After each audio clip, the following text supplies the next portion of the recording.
नमस्कार दोस्तों।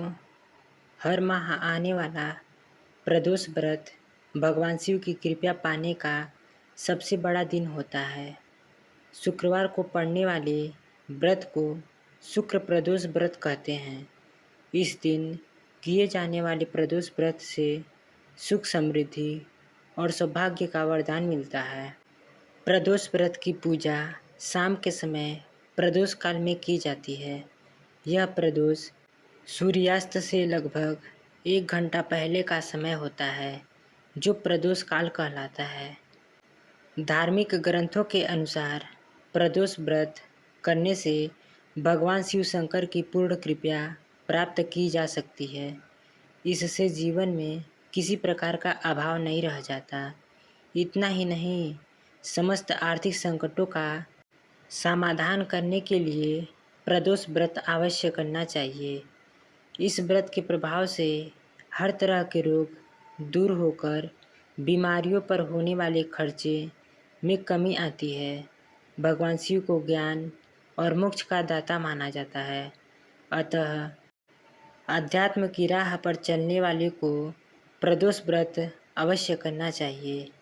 इसी के साथ हम लोग चलिए जानते हैं शुक्र प्रदोष व्रत की कथा। एक नगर में 3 मित्र रहते थे, राजकुमार, ब्राह्मण कुमार और तीसरा धनिक पुत्र।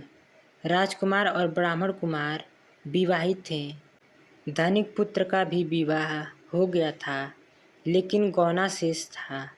एक दिन तीनों मित्र स्त्रियों की चर्चा कर रहे थे। ब्राह्मण कुमार ने स्त्रियों की प्रशंसा करते हुए कहा, रानीहीन घर भूतों का डेरा होता है। धनिक पुत्र ने यह सुना तो तुरंत ही उसने अपनी पत्नी को लाने का निश्चय कर लिया। तब धनिक पुत्र के माता पिता ने समझाया कि अभी शुक्र देवता डूबे हुए हैं, ऐसे में बहू बेटियों को उनके घर से विदा करवा लाना शुभ नहीं माना जाता। लेकिन धनिक पुत्र ने एक नहीं सुनी और ससुराल पहुंच गया। ससुराल में भी उसे मनाने की कोशिश की गई, लेकिन वो विदा पर अड़ा रहा और कन्या के माता पिता को उनकी विदाई करनी पड़ी। विदाई के बाद पति पत्नी शहर से निकलते ही थे कि बैलगाड़ी का पहिया निकल गया और बैल की टांग टूट गई। दोनों को चोट लगी, लेकिन फिर भी वे चलते रहे। कुछ दूर जाने पर उनका पाला डाकुओं से पड़ा, जो उनका धन लूटकर ले गए। दोनों घर पहुँचे। वहाँ धनिक पुत्र को सांप ने डस लिया। उसके पिता ने वैद्य को बुलाया तो वैद्य ने बताया कि वो 3 दिन में मर जाएगा। जब ब्राह्मण कुमार को यह खबर मिली तो वो धनिक पुत्र के घर पहुंचा और उसके माता पिता को शुक्र प्रदोष व्रत करने की सलाह दी और कहा कि इसे पत्नी सहित वापस ससुराल भेज दें। धनिक ने ब्राह्मण कुमार की बात मानी और ससुराल पहुंच गया, जहां उसकी हालात ठीक होती गई। यानी शुक्र प्रदोष के महामत्य से सभी घोर कष्ट दूर हो गए।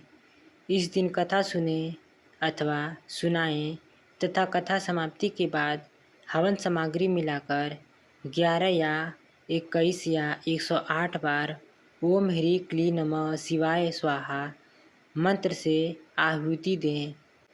उसके बाद शिवजी की आरती तथा प्रसाद वितरण करें। उसके बाद भोजन करें। कहा जाता है कि शुक्रवार को प्रदोष व्रत सौभाग्य और दाम्पत्य जीवन में सुख समृद्धि भर देता है। यही कारण है कि आज के प्रदोष व्रत का काफ़ी खास माना जा रहा है। शुक्रवार के दिन पड़ने वाले इस प्रदोष व्रत से सुख समृद्धि मिलती है।